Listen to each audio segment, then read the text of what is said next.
शुरू करें। तो आप में से बेटा बहुत सारे बच्चे ऑलरेडी जानते हैं। कितने बच्चे बिल्कुल पहली बार देख रहे हैं? एक तो आपने पहली बार देखा होगा बेटा, एक आपने और आपने।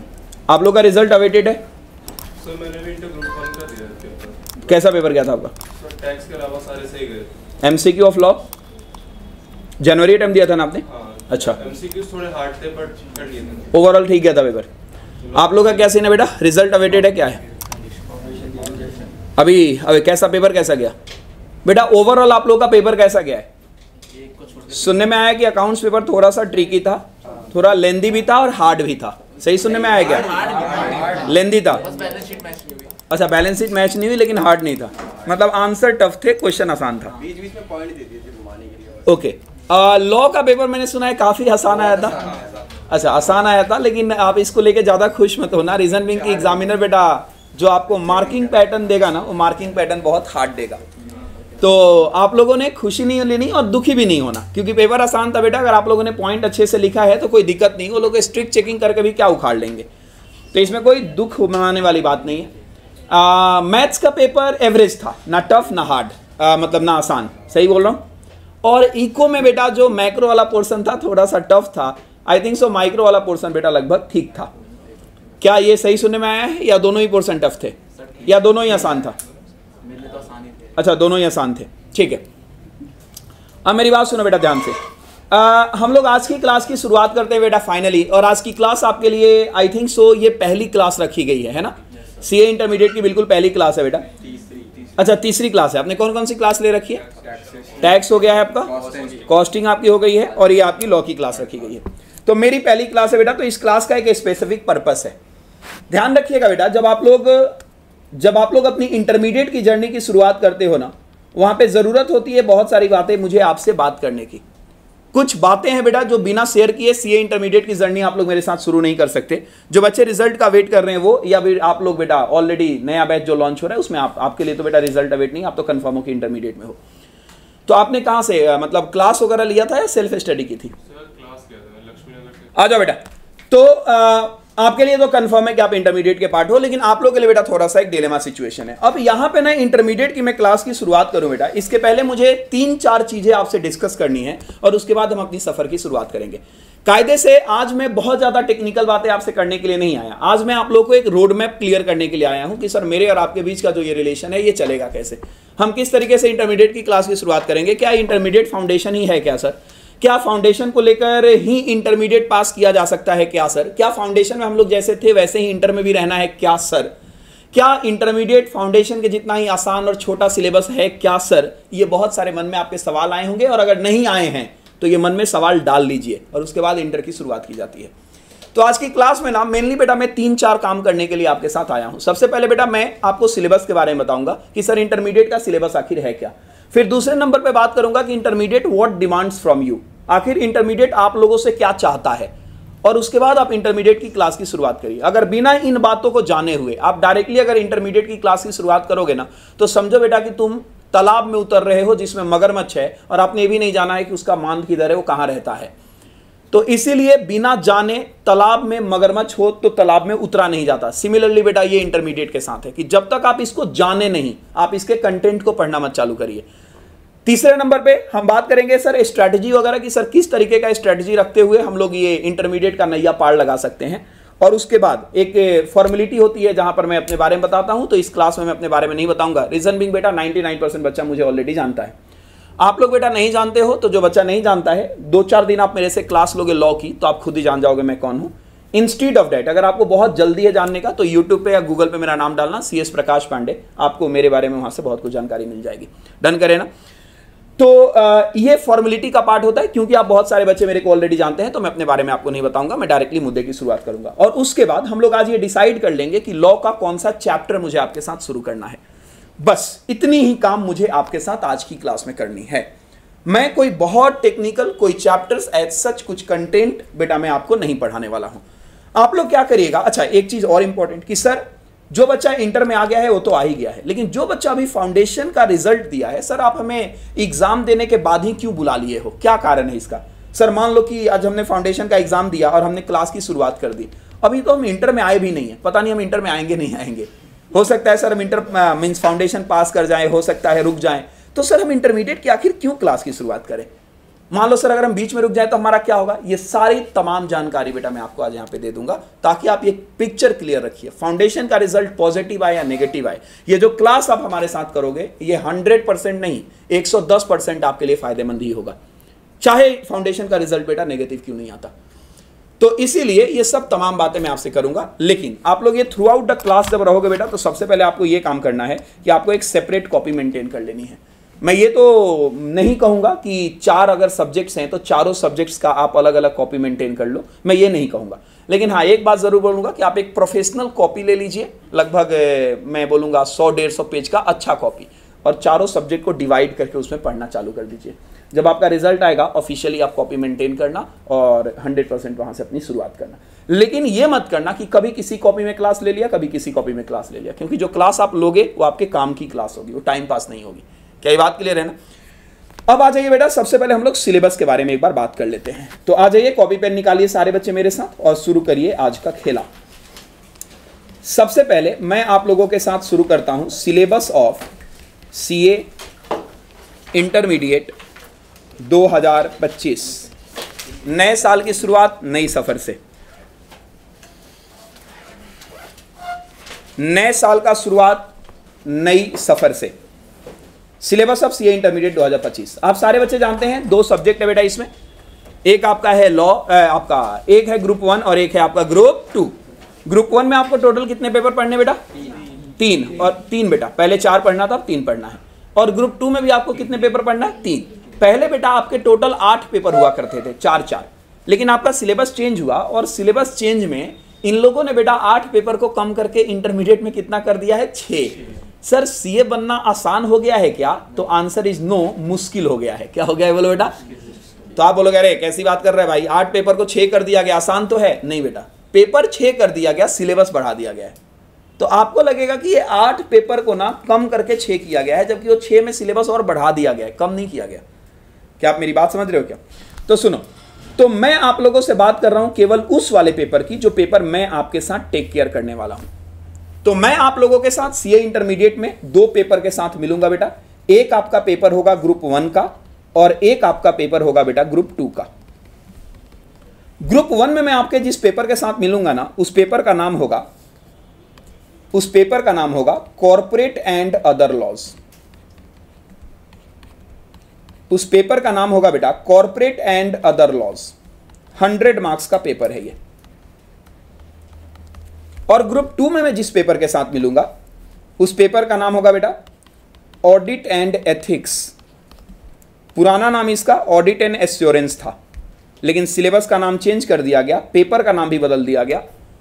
एथिक्स जो सीए फाइनल का पार्ट था उसको इंटरमीडिएट में ला दिया गया।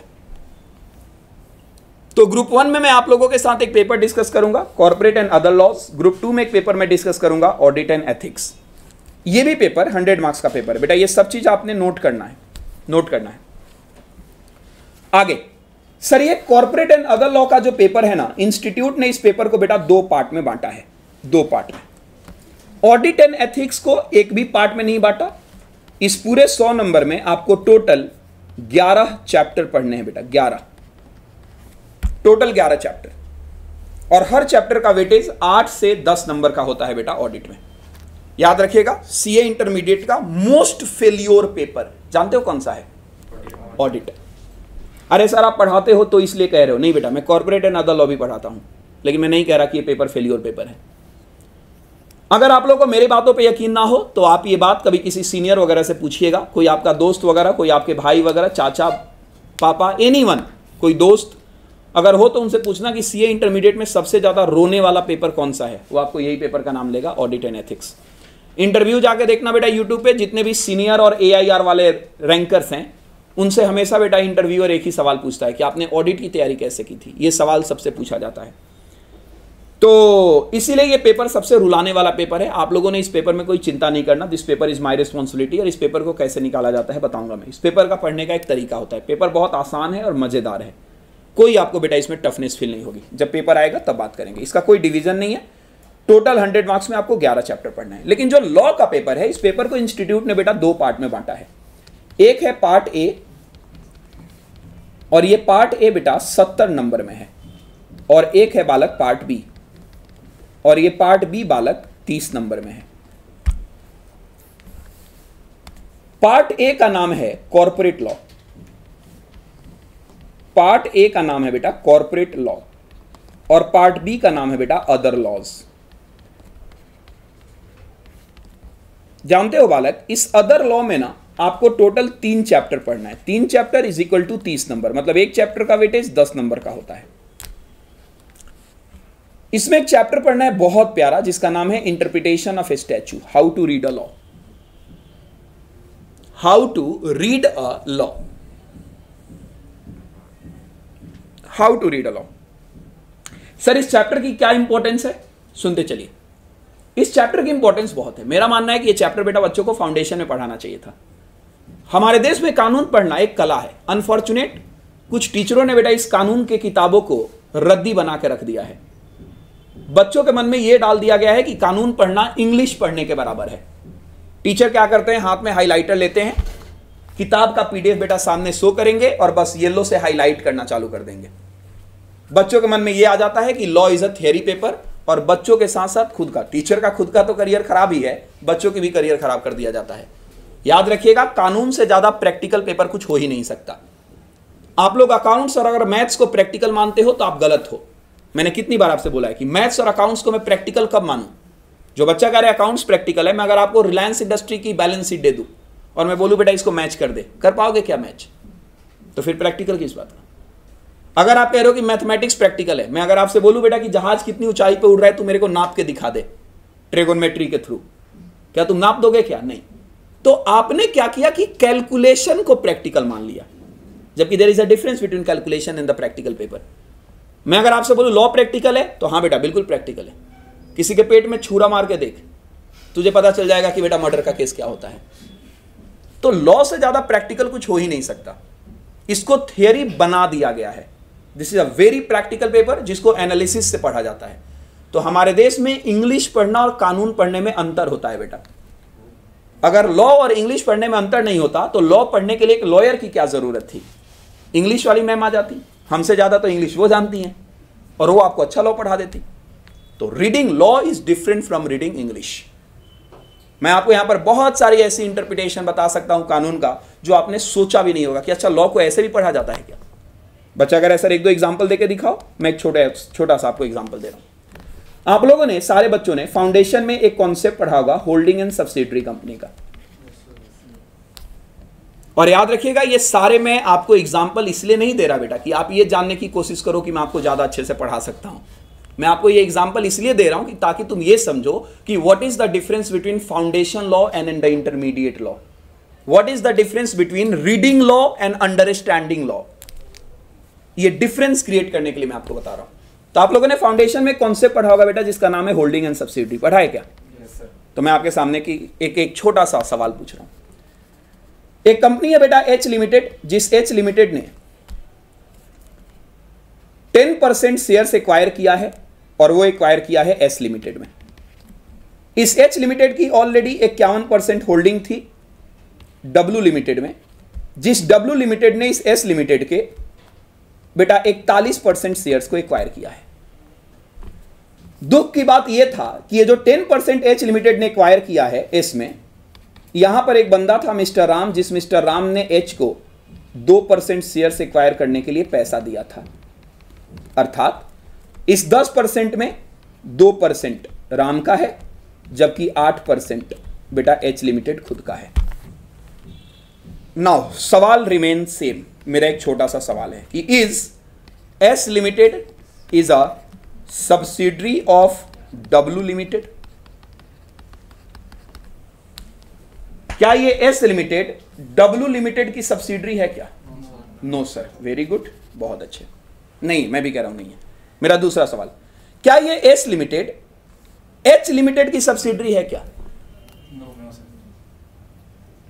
जो राम का शेयर है क्या वो राम को ट्रांसफर हो गया? नहीं बेटा, ये एच लिमिटेड ने अपने पास में ही रखा है। तो फिर सब्सिडी में मैं फिर से रिपीट कर देता हूं, ये एच लिमिटेड के पास ही ये शेयर्स है बेटा 2%।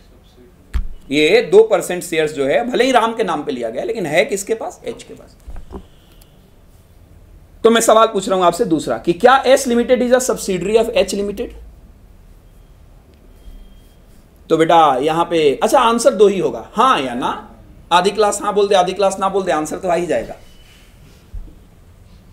तो आप लोग पार्टिसिपेट करिए। क्या S limited is a subsidiary of H limited?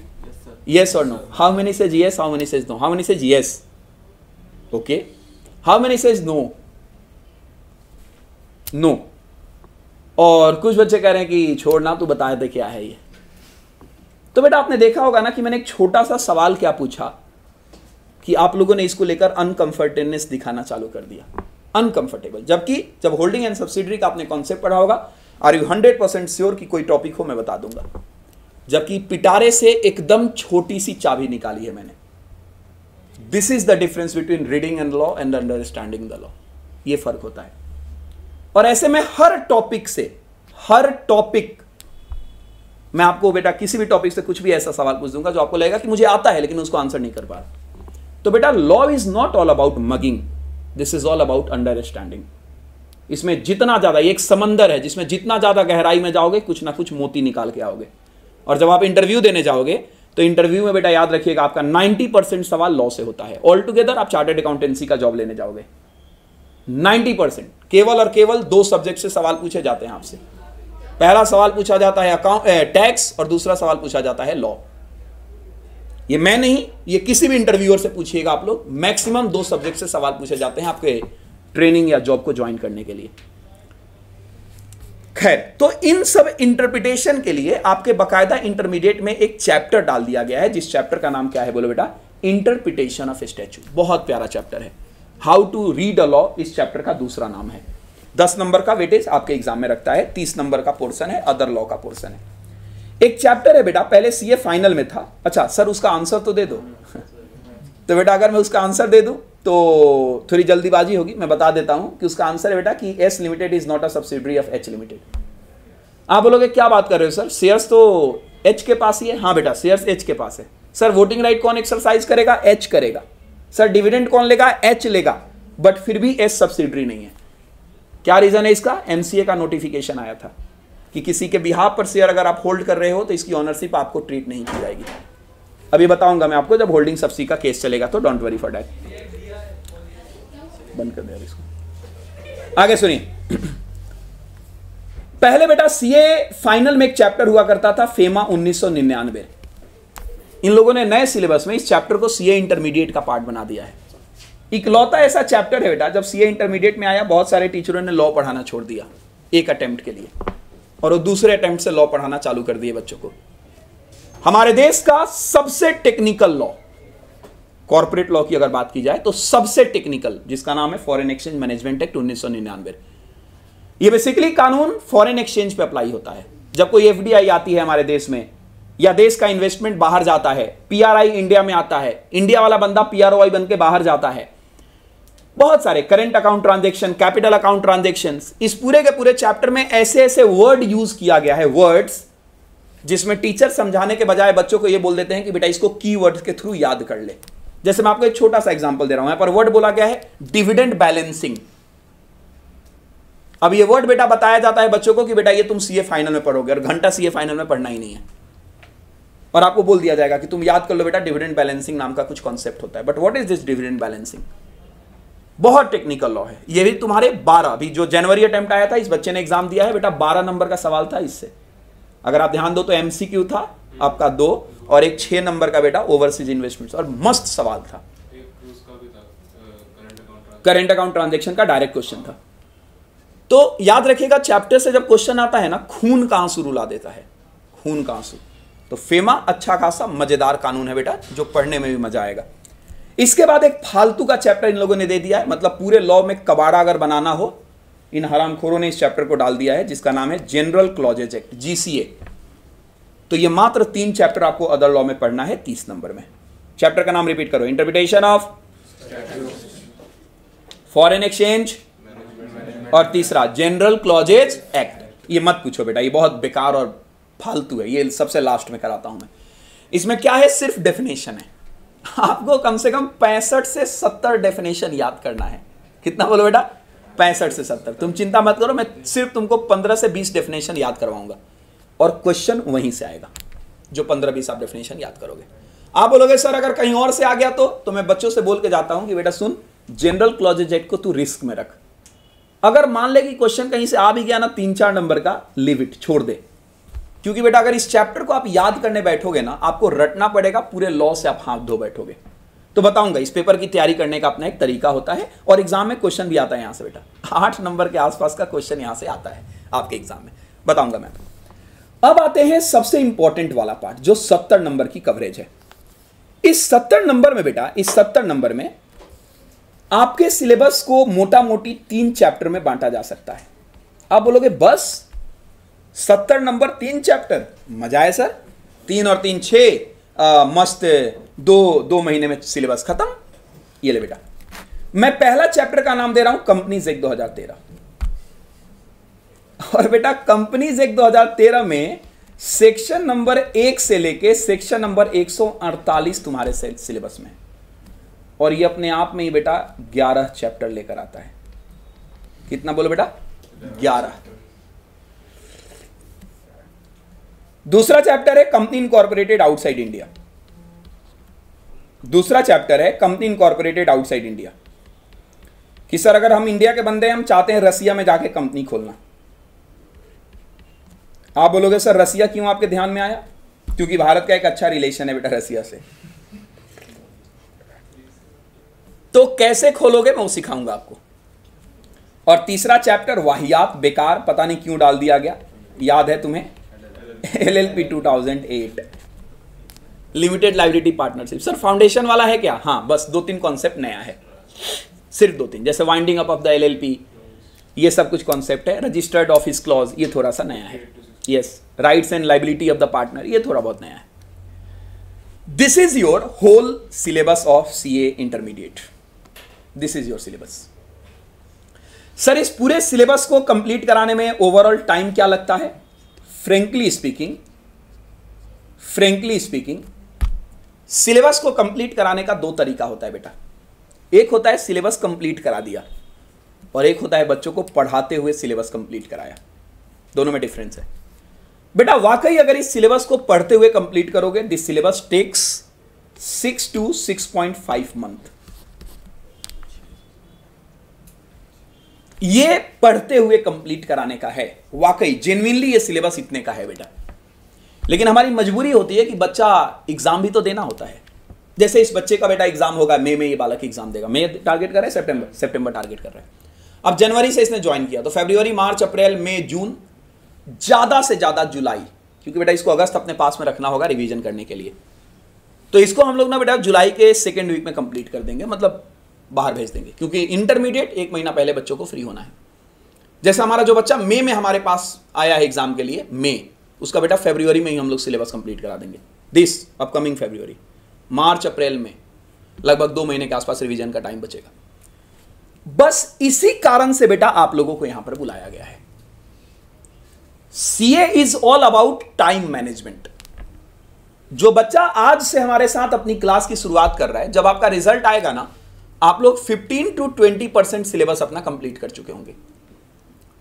अब अगर आप पास कर गए, you are eligible and fully prepared for the both group. आप दोनों ग्रुप की आसानी से तैयार कर सकते हो, पूरी ताकत लगाओ और एग्जाम दे दो। टाइम आपके पास बहुत बचेगा, बहुत। और अगर अनफॉर्चुनेट, भगवान ना करे, आपका रिजल्ट रुक भी जाता है, तो बेटा इनिशियली वो चैप्टर टारगेट किया जाता है ना आपके साथ, वो चैप्टर टारगेट किया जाता है जिस चैप्टर का बेटा आपके एग्जाम से, फाउंडेशन से सीधा लेना देना है। मैं आपको एग्जांपल दे रहा हूं। आप लोगों के इंटरमीडिएट का सबसे लेंथी चैप्टर होता है incorporation of the company. Section number 3 से लेके सेक्शन नंबर 22, ये चैप्टर नंबर 2 है बेटा। नालायकों, इस चैप्टर से फाउंडेशन में कम से कम 15 नंबर का क्वेश्चन आता है। कंपनी का इनकॉर्पोरेशन, कंपनी का फॉर्मेशन, प्रोमोटर की duty, MOA, AOA, name clause का alteration, entrenchment clause, holding subsidiary में होल्ड नहीं करेगी, डॉक्यूमेंट्स कैसे मेंटेन किया जाएगा, ये सब फाउंडेशन का पॉइंट है। तो अगर आप लोग फेल भी हो जाते हो, अगर भगवान ना करे, अगर आप फेल हो जाते हो, लॉ की जितनी भी क्लास आपने ली है, उस क्लास को वेस्ट नहीं जाने दूंगा। एक भी class, not even a single class will be waste. Similarly accounts में इस बात को ध्यान रखा जाएगा। हां, दो में बेटा इस बात का ध्यान नहीं रखा जाता, टैक्स और कॉस्ट, क्योंकि वो ऑल टुगेदर अलग पेपर है। तो इसीलिए बेटा तुम्हारा रिजल्ट पॉजिटिव आए या नेगेटिव आए, ये जो क्लास आप ले रहे हो, आप दोनों हाथ में लड्डू लेके क्लास ले रहे हो। दैट्स द ओनली रीजन कि आपको यहां पे बुलाया गया है। अब यहां पर बहुत सारे बच्चों ने बेटा क्लास नहीं अटेंड की है, उनको लग रहा होगा कि नहीं रिजल्ट आने के बाद, लेट इट बी, छोड़ दीजिए आप उनको अपने हालात पे। हर किसी का अपना प्लान होता है, हर किसी का अपना प्लान होता है। तो ये बेटा ये फायदा है जिसके कारण आपको यहां पे बुलाया गया। तो this is your CA intermediate syllabus. आपको सीए इंटरमीडिएट के सिलेबस में अगर कोई दिक्कत हो या कोई सवाल हो, मोस्ट वेलकम, कुछ भी, कहीं से भी, एनीथिंग। पक्का? क्या सिलेबस बेटा आपको रट गया है? क्या क्या सिलेबस है? 100%। लॉ का सिलेबस कितने पार्ट में है? 2। Corporate and other law. Corporate law कितना? 70। अदर लॉ में कितना? 30। 70 में कितना चैप्टर पढ़ना है आपको? 3। कंपनीज एक्ट सेक्शन 1 से लेकर 148। टोटल कितने सेक्शन है कंपनीज एक्ट में? 470। कितना बेटा? 470।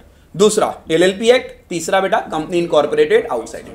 अदर लॉ 30 नंबर में कितने चैप्टर पढ़ना है? 3। कौन सा chapter? Interpretation of statute, foreign exchange management act, general clauses act. Audit बेटा कितने पेपर है? कितने नंबर का पेपर है? 100 नंबर। कितने चैप्टर है? 11। कोई डिवीजन है इसका? नहीं साहब। लॉक करें? पक्का sir. This is all about your syllabus criteria. ये आपका सिलेबस है। आगे बढ़ता हूं साहब। जब मैं आगे बढ़ता हूं तो सर आप हमें थोड़ा मोड़ा स्ट्रेटजी शेयर करोगे क्या कि हमें इंटरमीडिएट की क्लास की शुरुआत कैसे करनी चाहिए? बेटा इस पे मैं बोलूंगा ना, बोलता चला जाऊंगा, मैं इतना बोलना नहीं चाहता। रीजन भी कि आप लोग क्लास के इंटेंशन से आए हुए हो, तो बेटर है बेटा कि एक बार क्लास ले लो। ध्यान से सुनना बेटा। सीए इंटरमीडिएट की मेरी अगर बात आप लोग याद रखोगे ना, सर मैं आपको 10 मिनट में कॉल कर रहा हूं। हाँ जी, सीए इंटरमीडिएट की अगर स्ट्रेटजी की बात करो बेटा, स्ट्रेटजी तो बहुत है, लेकिन मैं आप लोगों के सामने सिर्फ 3 स्ट्रेटजी देना चाहता हूं। सिर्फ 3 बात पे अगर आप ध्यान रखोगे, कभी भी बेटा कभी भी आप लोग सीए इंटरमीडिएट में रुकोगे नहीं। और मैं मोटिवेशन पे बिलीव नहीं करता, मैं बिल्कुल प्रैक्टिकल एग्जांपल पे बिलीव करता हूं। तो मैं आपको जो भी ये बातें बोलूंगा ना, प्रैक्टिकल एग्जांपल से बोलूंगा। और अगर तुम बाहर ना लीक करो तो मैं इसी एम इंस्टीट्यूट के बच्चे पे एग्जांपल दे दूंगा, ताकि आपको लगे कि एकदम रियल बात हो रही है। सबसे पहली बात, नेवर एस्टिमेट। आप ये मत समझिए कि सीए फाउंडेशन की तरह ही सीए इंटरमीडिएट है।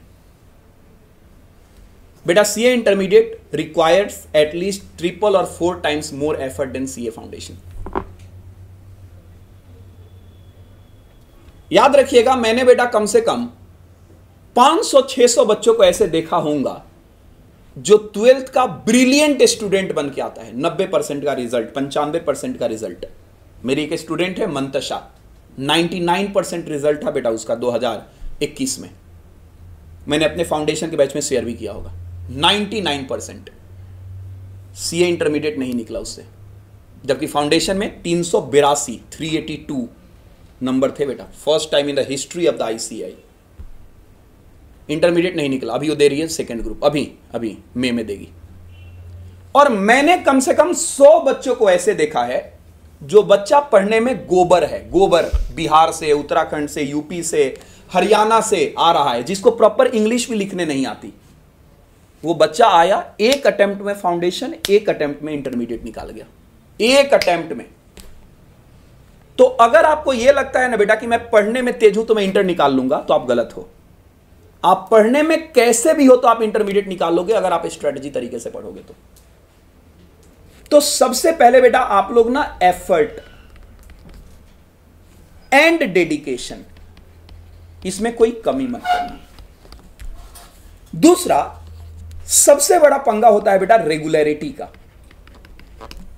अभी आप लोग की ना पहली क्लास है, अभी आप लोग 1 महीना रोज आओगे, देखना खूब आओगे 1 महीना, नई जोश है, नया सिलेबस है, पढ़ने में अच्छा लगेगा, माहौल बना रहेगा। उसके बाद आप तुरंत बेटा रेगुलरिटी कम कर दोगे। और आप लोग करते क्या हो कि जब रेगुलरिटी आपकी कम होती है ना, तो आपका टीचर से इंटरेक्शन खत्म हो जाता है, आपका पढ़ने का फ्लो खत्म हो जाता है। और उसके बाद आप लोग क्या करते हो कि घर जाते हो और जो टीचर कॉन्सेप्ट करा रहा होता है, मतलब क्लास में जो चैप्टर चल रहा है, उसको तुम यूट्यूब से देख लेते हो। आपको चैप्टर समझ भी आ जाता है और आपको लगता है कि यस डन, यार मैं क्लास में जाता 4 दिन में ये चैप्टर होता मस्त, यहां पे मैंने 1 घंटे में पूरा चैप्टर कर लिया। आपको अंदर से तसल्ली हो जाएगी कि देखना मैं क्लास में नहीं गया फिर भी मैंने चैप्टर कर तो लिया और मुझे सारा कॉन्सेप्ट आता भी है। एक्चुअली वो आपको कॉन्सेप्ट आ नहीं रहा है, तुम अपने आप को सेटिस्फाई कर रहे हो कि तुम्हें कॉन्सेप्ट आ रहा है।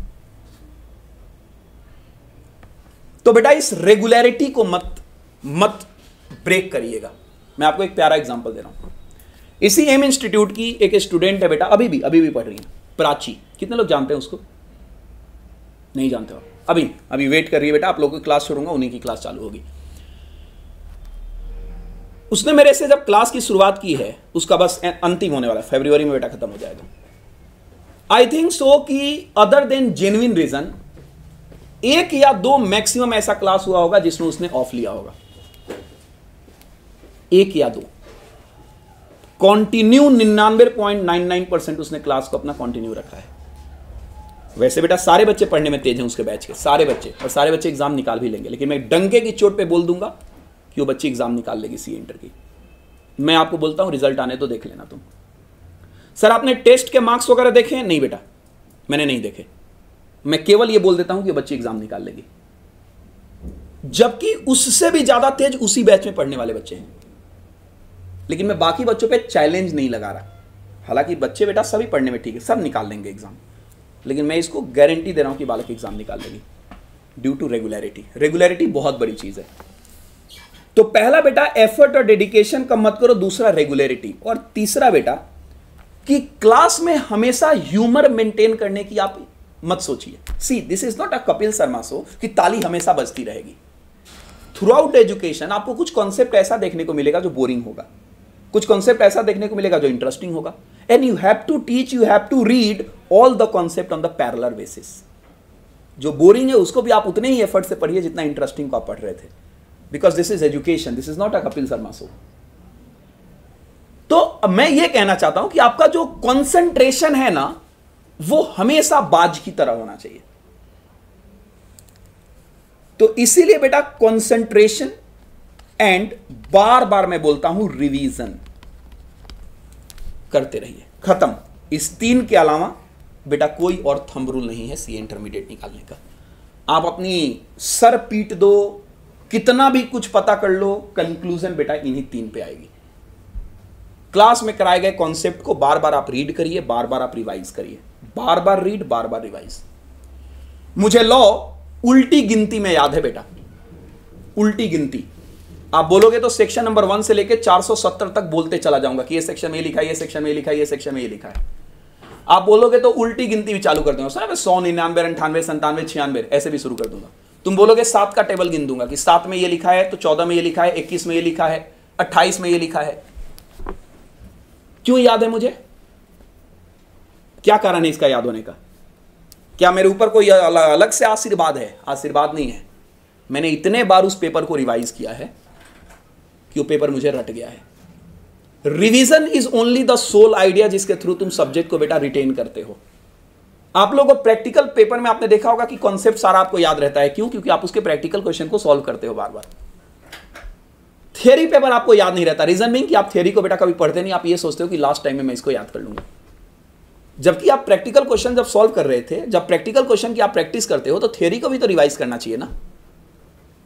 प्रैक्टिकल पेपर डिमांड्स प्रैक्टिस, तो theory paper demands revision. Very simple. लेकिन आप ये नहीं करते हो, जबकि आपको ये करना चाहिए था। याद रखना बेटा, एजुकेशन बहुत मेहनत से ली जाती है, लेकिन जब एक बार एजुकेशन आपके पास आ जाता है ना, then you become a most successful person of this earth. लंबी लंबी बातें निकलनी चालू हो जाती है। मैं आज ये जो लंबी लंबी बातें निकाल रहा हूं उसके पीछे क्या रीजन है? कि मैं आप लोगों से ज्यादा सुंदर और आप लोगों से ज्यादा पैसा वाला हूं? नहीं, मैं सिर्फ इसलिए लंबी लंबी बातें निकाल रहा हूं कि मैं आप लोगों से ज्यादा पढ़े लिखे हूं। कल को जाके आप लोग मुझसे अगर ज्यादा पढ़े लिखे हो जाओगे, आपकी जुबानें निकलनी चालू हो जाएगी। तो एजुकेशन गिव्स यू पावर, और इस पावर के लिए बेटा आपको पढ़ना पड़ता है। ये पावर ऐसे ही आपको नहीं मिलता, यही उम्र होती है पढ़ने की। तो this 3 things required for your education, आप इसको बेटा हमेशा हमेशा के लिए ध्यान रखना। बहरहाल मैं अपनी बातों को कंक्लूड कर रहा हूं और लास्ट मोमेंट पे आ रहा हूं। जब आप एम इंस्टीट्यूट के स्टूडेंट बन जाओगे तो मैं आप लोगों को यहां से टोटल 4 किताब दूंगा। आप बोलोगे सर फिर से रिपीट करो सर। 4। सबसे पहले मैं लॉ की 2 किताबें दूंगा आपको, ऑडिट की भी 2 किताबें दूंगा आपको। जितना तुम्हारा पोर्शन ऑफ फीस होता है ना बेटा, बुक के फॉर्म में रिटर्न कर देता हूं मैं। क्या क्या है सुनिए। सबसे पहले आपको यहां से लॉ की कॉन्सेप्ट बुक दी जाएंगी और उसके बाद लॉ का बेटा एक क्वेश्चन बैंक दिया जाएगा। इस क्वेश्चन बैंक में पिछले 10 सालों का एक भी क्वेश्चन मैंने अपने तरफ से नहीं डाला है। पिछले 10 सालों का RTP, MTP, PYQ, study mat question, सिर्फ ये 4 चीजें अलोंग विद आंसर मैंने दे रखा है। जब भी मैं कोई चैप्टर कराता हूं, चैप्टर खत्म होगा और उसके बाद हम लोग सिर्फ और सिर्फ पीवाईक्यू क्वेश्चन सॉल्व करते हैं। ये मैं कह नहीं रहा बेटा, बाहर निकलना अगर कोई बच्चा टकराए तो आप उससे पूछना कि चलता है क्या क्लास में ऐसा, जो बच्चा रेगुलर हो। ये वाला नहीं बेटा कि 2 दिन आया, 3 दिन आया, 5 दिन आया, 6 दिन आया, नो, रेगुलर सिंसियर बच्चे से। तो जैसे हम लोग चैप्टर कंप्लीट करते हैं ना बालक, मैं आप लोग की पूरी एक क्लास डिवोट करता हूं सारे पीवाईक्यू क्वेश्चन को सॉल्व कराने में अलोंग विद एमसीक्यू। और ऑडिट में भी आपको 2 बुक दिया जाएगा, एक कॉन्सेप्ट बुक और एक आपका बेटा question bank. Total 4 books provide की जाएंगी। ये चारों बुक्स मिला के कम से कम 1700 पेज की किताबें होंगी अलग अलग। लगभग 600 पेज की कॉन्सेप्ट बुक, लगभग 400 पेज का ये क्वेश्चन बैंक बेटा। ऑडिट का कॉन्सेप्ट बुक लगभग 340 पेज का, क्वेश्चन बैंक बेटा लगभग 400 पेज का, 1800-1900 पेज का ये किताब होगा आपका। जब आप यहां से कंप्लीट करके जाओगे ऑडिट का सिलेबस, तो मैं आप लोग को 90 पेज का एक बेटा ड्रोन चार्ट दूंगा। ड्रोन चार्ट ये लास्ट में दूंगा मैं आपको। 90 पेज में पूरा ऑडिट 90 पेज में, लेकिन ये लास्ट में दूंगा, स्टार्टिंग में नहीं दूंगा, नहीं तो बच्चा क्या करता है, हरामी उसी को पढ़ना चालू कर देता है। तो इसीलिए वो लास्ट में दूंगा जब यहां से जाने लग जाओगे तो। बेटा this is all the book. Sir आप हमें एक छोटा सा ग्लिम्स दिखा सकते हो बुक्स की? तो बेटा मैं आपको बस एक आइडिया दे रहा हूं छोटा मोटा। आप जब यहाँ के रजिस्टर्ड बन जाओगे आपको दिया जाएगा। This is a concept book of CA intermediate law. मैं डायरेक्टली मुद्दे पे आ रहा हूं। This is your complete syllabus. ये आपकी बेटा लॉ की पूरी कंप्लीट बुक होगी जो इस तरीके से दिया जाएगा। ये पूरा चैप्टर है बेटा, आप देख सकते हो। टोटल 15 और ये 21, यानी लगभग 20 चैप्टर हैं, क्योंकि 21 में आप देखोगे तो मैंने स्कैनर का कॉपी पेस्ट कर दिया। जो सुचिता प्रकाशन स्कैनर तुम लेते हो ना, उसको भी मैंने इसमें डाल दिया है कि आपको अलग से ना लेना पड़े। ऑल टुगेदर इसको देखने की जरूरत ही नहीं है। रीजन बिंग मैं अलग से क्वेश्चन बैंक दूंगा आपको। तो ये आपको कॉन्सेप्ट बुक है बेटा, इस तरीके का कुछ कंटेंट होगा आपको, और ये आपको बेटा पढ़ने को मिलेगा इस तरीके से कुछ। ये कॉन्सेप्ट है बेटा। डन करें। ये आपका बेटा लॉ का क्वेश्चन बैंक है। अगर आप इस क्वेश्चन बैंक पे आएंगे तो ये आपका चैप्टर वाइज बेटा क्वेश्चन बैंक है।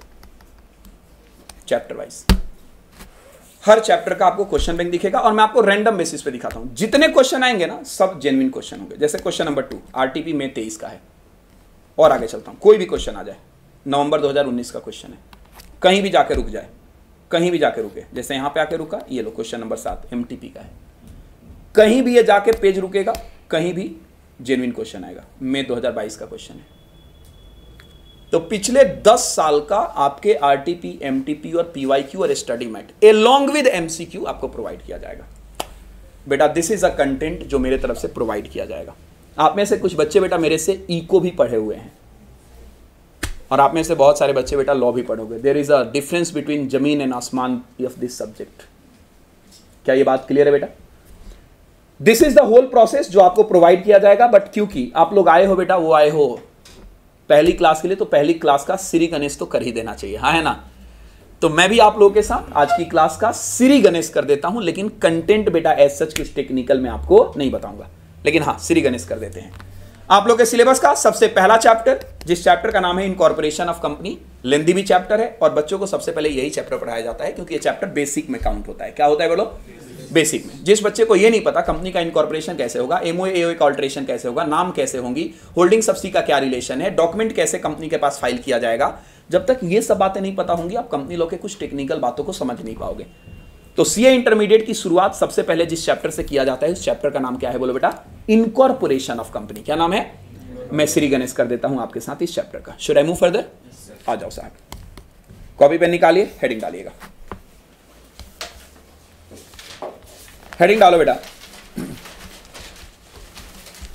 चैप्टर नंबर 1, चैप्टर का नाम है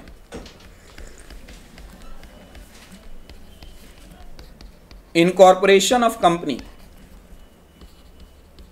and incidental matter thereto. Sir why this chapter name is called incidental matter? बेटा ये पूरा चैप्टर सिर्फ कंपनी के इनकॉर्पोरेशन के बारे में बात नहीं करता, उससे रिलेटेड बातें भी करता है। आवाज दो बेटा, उससे यस, उससे रिलेटेड बात भी करता है।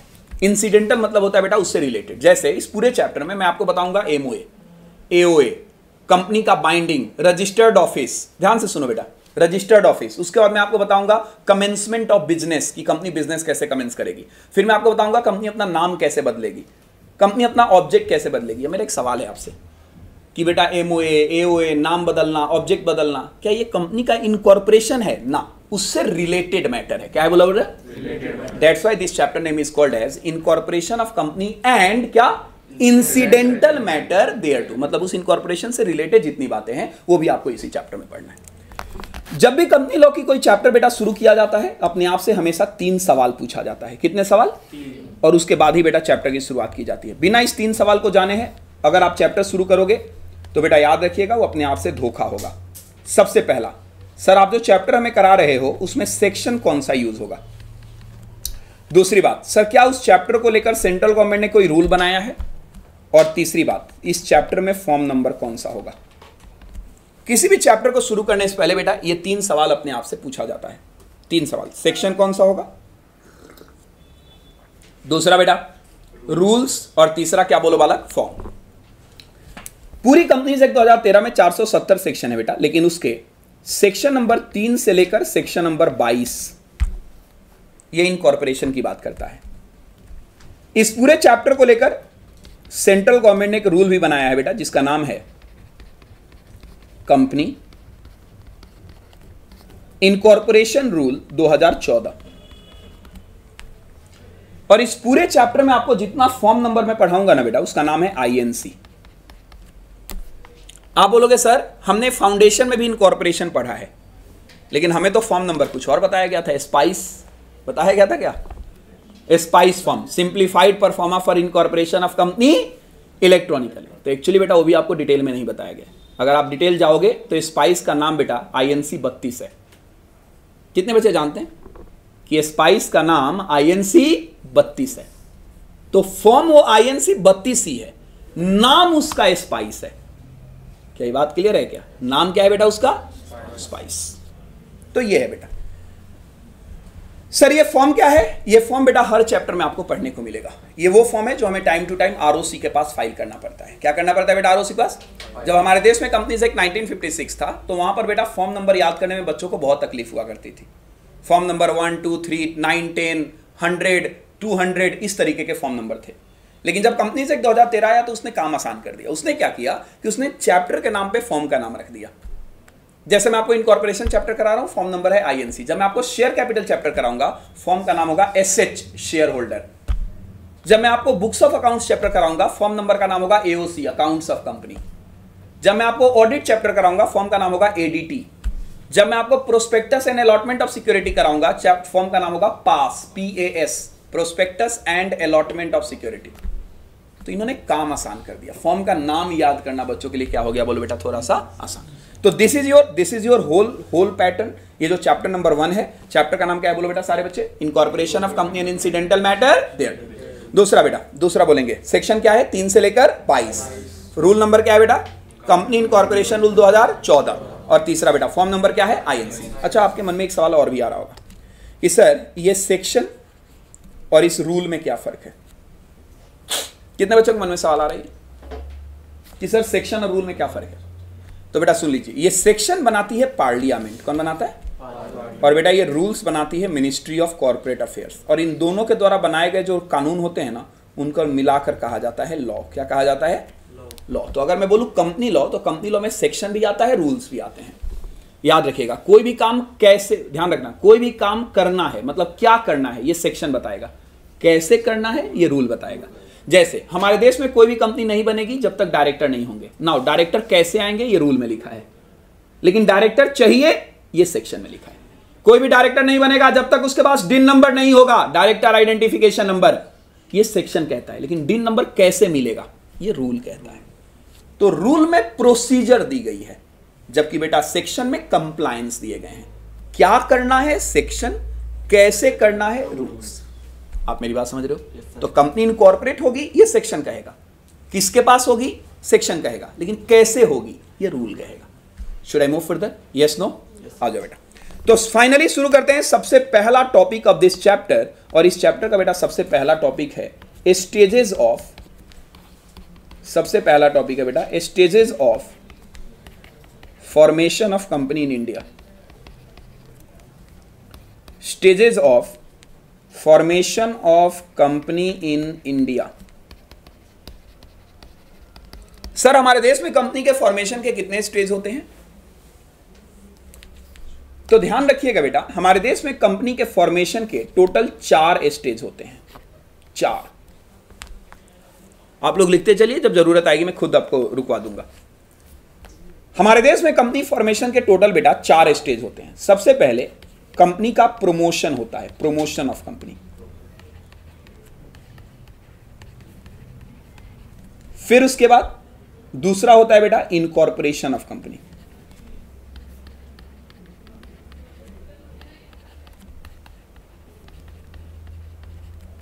फिर तीसरा होता है बालक, तीसरा होता है बिजनेस स्टार्ट। तीसरा होता है बेटा बिजनेस स्टार्ट। क्या बोलो बेटा? यस, बिजनेस स्टार्ट, जिसको कमेंसमेंट ऑफ बिजनेस भी कहा जाता है, लेकिन बिजनेस स्टार्ट अभी वर्ड डालिएगा। और एक होता है बेटा फंड रेजिंग। आवाज दो बेटा, क्या होता है बोलो?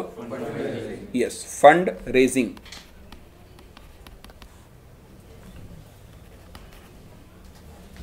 हाँ जी, क्या बोलो बेटा? Fund raising. डन। हमारे देश में कोई भी कंपनी का बेटा ये टोटल 4 स्टेज होता है। मेरे तरफ देखो, सबसे पहले कंपनी का क्या होता है? प्रमोशन। फिर कंपनी का क्या होता है? इनकॉर्पोरेशन। फिर होता है बिजनेस स्टार्ट। फिर होता है फंड रेजिंग। अब सुनो, एक और स्टेज होता है, लेकिन वो स्टेज का नाम नहीं लेना। That is a winding up of the company. पता चले नालायक अभी सिलेबस स्टार्ट कर रहे हैं कंपनी बनाने की, तुरंत बेटा बंद भी कर दो इसको, तो इसको स्टेज में नहीं माना जाता। ये तो कंपनी ही खत्म हो गई ना, तो this is not a stage. Stage बेटा 4 ही होते हैं। कंपनी का सबसे पहले प्रमोशन, कंपनी का फिर इनकॉर्पोरेशन, फिर बिजनेस। अब ये चारों स्टेप के बारे में सुन लो बेटा। प्रमोशन का मतलब होता है कि कंपनी बनी नहीं है, कंपनी बनने की तैयारी चल रही है, this is called promotion. Incorporation का मतलब होता है जब तुम आरओसी के पास जाते हो, रिक्वायर्ड डॉक्यूमेंट फाइल करते हो और आरओसी आपको सर्टिफिकेट ऑफ इनकॉर्पोरेशन दे देता है।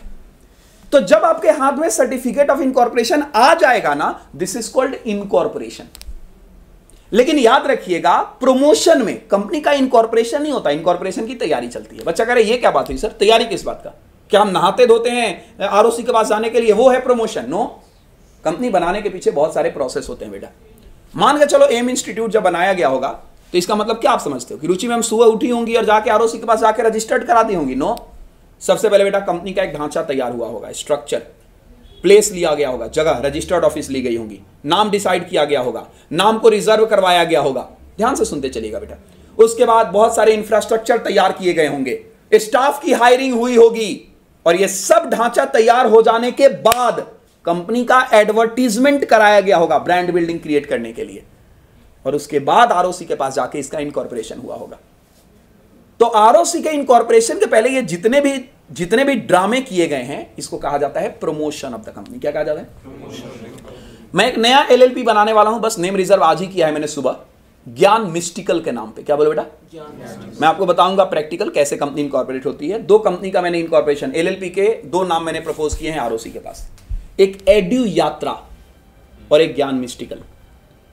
इन हरामखोरों ने बेटा ज्ञान मिस्टिकल अप्रूवल दे दिया है, लेकिन एड्यू यात्रा नहीं दिया, जबकि हमारे देश में एड्यू यात्रा नाम से कोई कंपनी ही नहीं है, लेकिन एक अच्छा नाम है एड्यू यात्रा। तो इसको इन लोगों ने रिजर्व नहीं दिया, रीजन मीन कि इस नाम को इन्होंने अपने पास रिजर्व करके रख लिया। आज इनको अगर बेटा मिठाई का डब्बा भेज दो, ये कर देंगे इसका नाम रजिस्टर्ड। तो हमारे देश में बेटा कोई कानून नहीं है, हर कानून का एक रास्ता है। तो मेरा एक सवाल है, ज्ञान मिस्टिकल जो मैं एक एलएलपी बना रहा हूं, this is only for the education purpose, उसके बारे में कभी बाद में बात करूंगा। तो ये जो ज्ञान मिस्टिकल है, क्या ये इनकॉर्पोरेट हुई है? नो, सिर्फ माहौल बन रहा है। क्या बन रहा है बोलो बेटा? उससे रिलेटेड प्रमोशन, उससे रिलेटेड एडवर्टीजमेंट, उससे रिलेटेड तैयारी, उसको क्यों लाना है, क्या लाना है, कब लाना है, कैसे लाना है, ये जितनी भी एक्टिविटी मैं कर रहा हूं ना बेटा, याद रखिएगा, इसको क्या कहते हैं, बोलो, प्रमोशन। क्या कहते हैं? और इसी स्टेज में जो पैसा खर्च करता है ना बेटा प्रोमोटर, उसको कहते हैं प्री इनकॉर्पोरेशन एक्सपेंस, जिसको तुम लोग अकाउंट्स में प्रिलिमिनरी एक्सपेंस कहते हो। क्या कहते हो? जिसको तुम लोग राइट ऑफ कर देते हो। क्या कर देते हो? तो बेसिकली प्रिलिमिनरी एक्सपेंस क्या है? Before the incorporation of the company. तो before incorporation of the company कौन सा स्टेज होता है? प्रमोशन। तो प्रमोशन के स्टेज में किया जाने वाला खर्चा प्रिलिमिनरी स्टेज यानी प्रिलिमिनरी कंपनी कहा जाता है। क्या ये बात क्लियर है? लॉक करें। तो अगर मैं आपसे ये बोलूं तो ये जो प्रमोशन ऑफ कंपनी है ना बेटा, यहां पर तुम लोग क्या करते हो? तो यहां पर तुम लोग एडवर्टीजमेंट करते हो, कॉमा, कंपनी का बेटा नेम रिजर्व करते हो, कॉमा, कंपनी के लिए बेटा रजिस्टर्ड ऑफिस लेते हो, ये सब काम करते हो, एक्सेट्रा। अगर मैं इनकॉर्पोरेशन की बात करूं तो यहां पर बेटा आप एक स्टेप फॉलो करते हो, स्टेप फॉलोड बाय कंपनी। काहे के लिए? For obtain certificate of incorporation. Certificate of incorporation लेने के लिए यहां पे लेते हो। Sir business start, yes, start your activity. यहां पे तुम अपने धंधा चालू कर देते हो। अब वो एक्टिविटी अगर मैन्युफैक्चरिंग का है तो वो काम, और अगर सर्विस का है तो वो काम। फंड रेजिंग में तुम लोग शेयर्स, कॉमा, डिवेंचर, या फिर बेटा एक और रास्ता है बैंक लोन, ये सब काम चालू कर देते हो।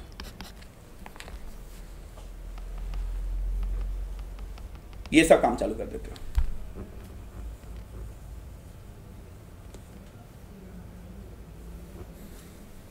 डन बेटा? आ जाइए। अब इससे भी ज्यादा इंटरेस्टिंग ये बात जानना है कि बेटा ये जो कंपनी के 4 स्टेज होते हैं ना, इसमें इन 2 स्टेज को अलग करो और इन 2 स्टेज को अलग करो। कौन से 2 स्टेज? प्रमोशन एंड इनकॉर्पोरेशन, और बेटा क्या बोलो? Business start end fund raising. बेटा जो ये दोनों स्टेज है ना, ये डन बाय कंपनी इटसेल्फ, माफ करिए, done by promoter of the company. ये काम करने वाला बेटा कंपनी का प्रोमोटर होता है, क्योंकि कंपनी तो अभी एग्जिस्टेंस में आई नहीं ना। अरे हाँ है ना? लेकिन जब कंपनी का इनकॉर्पोरेशन हो गया, सिन नंबर आ गया, तो company becomes a separate legal entity. तो जब कंपनी सेपरेट लीगल एंटिटी हो जाएगी तो कंपनी का काम कंपनी करेगी, कोई और करेगा? तो बेटा ये वाला जो दोनों काम होता है, ये done by, yes, company itself. ये वाला दोनों काम बेटा कंपनी खुद से करती है, बिजनेस स्टार्ट करना, फंड रेजिंग करना। लेकिन प्रमोशन और इनकॉर्पोरेशन प्रोमोटर करता है। तो बस यहीं से सवाल आता है कि sir who is this promoter? यहीं से क्या सवाल आता है बेटा, बोलो, हु इज दिस प्रोमोटर? तो इनकॉर्पोरेशन चैप्टर में आपको टॉपिक दिखेगा प्रोमोटर, और बच्चा कहता है सर इनकॉर्पोरेशन में प्रोमोटर का क्या लेना देना? अबे नालायक, इनकॉर्पोरेशन करने वाला बंदा ही कौन होता है? तो आज ये बस यहीं से दूसरा टॉपिक चालू होता है, प्रोमोटर। हेडिंग डालिए हैशटैग लगा के, provision related to, provision related to promoter. और अगर आपको प्रोमोटर के बारे में डिटेल जानना है ना बेटा, डिटेल, तो आप इसको 4 पार्ट में डिवाइड करिए। Provision related to promoter. आप बोलोगे सर प्रमोटर के बारे में हम जानते हैं, फाउंडेशन में आप उनने पढ़ा है ना? चिंता मत करो, आपने कितना भी पढ़ा हो, जब मेरे साथ पढ़ोगे तो आपको फर्क दिखेगा। तो provision related to promoter, promoter के बारे में अगर आपको कंप्लीट जानना है, 4 बातें। सबसे पहले प्रमोटर का मीनिंग एंड डेफिनेशन। आपको सुन के आश्चर्य होगा कि प्रमोटर को डिफाइन किया गया है कंपनीज एक्ट 2013 के सेक्शन नंबर 2 क्लॉज 69 में। आप ये भी याद कर सकते हो ऐसे कि प्रमोटर एक नेचुरल पर्सन है, और नेचुरल पर्सन के लिए 69। बाकी बेटा आप पोगो देख सकते हो, मुझे कोई दिक्कत नहीं। तो आप याद रख सकते हो प्रमोटर कौन है? नेचुरल। और नेचुरल के लिए क्या बोलो बेटा? यस। आपको इस पे अमल नहीं करना है, याद रखना है सिर्फ। तो सबसे पहले बेटा प्रोमोटर का मीनिंग और डेफिनेशन पढ़ना है कि सर ये लोग हैं कौन। दूसरा, इनका पोजीशन एंड ड्यूटी पढ़ना है कि सर ये लोग कंपनी में किस पोजीशन और ड्यूटी पे। आप बोलोगे नहीं सर वो तो पता चल ही गया है, लेकिन नालायकों कॉन्सेप्ट है ये पोजीशन ऑफ प्रमोटर। तो पोजीशन एंड ड्यूटी कि सर प्रमोटर का क्या पोजीशन है कंपनी में और ये क्या क्या ड्यूटी परफॉर्म करते हैं। तीसरा पढ़ना है बेटा कि अगर प्रमोटर ने अपनी पोजीशन और ड्यूटी का मिसयूज किया तो कंपनी के पास क्या रेमेडीज अवेलेबल है। Remedies available to company if promoter breach his duty. अगर प्रमोटर ने अपनी ड्यूटी ब्रीच कर दिया तो कंपनी क्या कर सकती है उस प्रमोटर के खिलाफ। और लास्ट ऑप्शन बेटा, लास्ट वो है आपका प्रिलिमिनरी कॉन्ट्रैक्ट। क्योंकि क्योंकि क्योंकि क्योंकि क्योंकि क्योंकि प्रमोटर बेटा जितना भी पैसा खर्च करेगा इसको हम क्या बोलेंगे, यस प्रिलिमिनरी कॉन्ट्रैक्ट या प्री इनकॉर्पोरेशन कॉन्ट्रैक्ट, दो नाम में से कोई भी एक नाम। तो अगर प्रमोटर के बारे में तुम्हें डिटेल जानकारी जाननी है ना बेटा तो आप इसको 4 पार्ट में डिवाइड करेंगे। प्रमोटर कौन है, ये क्या करेगा, अगर इसको दिए गए काम ये नहीं करता है तो कंपनी क्या क्या एक्शन ले सकती है, और उसके बाद बेटा याद रखना प्रिलिमिनरी कॉन्ट्रैक्ट। आप बोलोगे कंपनी क्या कर लेगी सर, कंपनी को बनाने वाला प्रमोटर है, कंपनी क्या उखाड़ लेगी, क्या बात कर रहे हो बेटा, क्या बात कर रहे हो। याद रखिएगा कंपनी बेटा बहुत कुछ कर सकती है। Company is a separate legal entity and they have a separate rights and duty to be enjoyed. आप लोगों को सिर्फ कॉर्पोरेट लाइफ एग्जांपल नहीं दिया जाता जिसके कारण आप लोग ऐसे बातें करते हो कि सर कंपनी क्या ही कर सकती है, मैंने ही तो बनाया है। कंपनी क्या नहीं कर सकती, कॉर्पोरेट एग्जांपल जानिए, एवरीथिंग इज पॉसिबल। मैं आपको प्रैक्टिकल एग्जांपल दे रहा हूं। बाइजू, बाइजू को बेटा बनाने वाला बंदा जो था बेंगलुरु का, बाइजू ने उसी को बेटा डायरेक्टर के पद से हटा दिया। आपको सुनने में अजीब लगेगा, सर ये क्या बात कर रहे हो, बाइजू को जिसने बनाया उसी को डायरेक्टर के पद से हटा दिया गया। यस, गूगल डालिए, founder of Byju is not a managing director of the Byju, remove कर दिया गया है अभी 2 महीना पहले। मैं दूसरा एग्जांपल दे रहा हूं बेटा, अश्नीर ग्रोवर, जिस बंदे ने कंपनी बनाई कंपनी उसके हाथ से निकल गया and now he is not a CEO and the founder of the Bharat पे, कंट्रोल किसी और के हाथ में चला गया। तो आप बस कॉर्पोरेट एग्जाम्पल नहीं जानते हो जिसके कारण आपके मन में ये लगता है कि सर मैंने कंपनी बनाई, कंपनी क्या कर लेगी। कंपनी क्या नहीं कर सकती है, सब कुछ कर सकती है कंपनी।